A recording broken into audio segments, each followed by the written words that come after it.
ذرية من حملنا مع نوح إنه كان عبدا شكورا. سلام على عباده الذين اصطفى. أما بعد, I am immensely honored to stand here at the dais and share my views about the significance of hijab. Ladies and gentlemen, many people are a misconception and often discuss hijab in the context of women. However, in the glorious Quran, Allah subhanahu wa ta'ala first mentions hijab.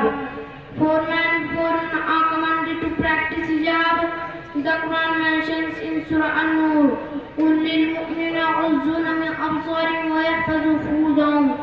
Say to the believing men that they should lower their gaze and guard their modesty. Both men and women are commanded to practice hijab. Hijab is not confined to one's clothing.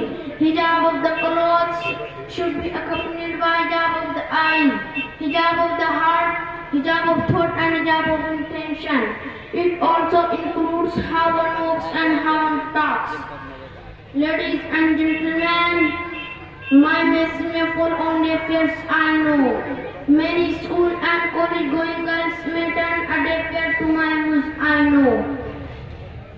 Our beauty is not for the society. It is a duty of us to safeguard our beauty. Suppose two twin sisters who are equally beautiful walk down the street, one being attired in hijab and other one in fashionable western clothes. If they are encountered and have treated on the road, whom will he tease? The girl fully covered in fashionable western clothes. Such dresses are an indirect invitation to loiters for teasing. Thank you and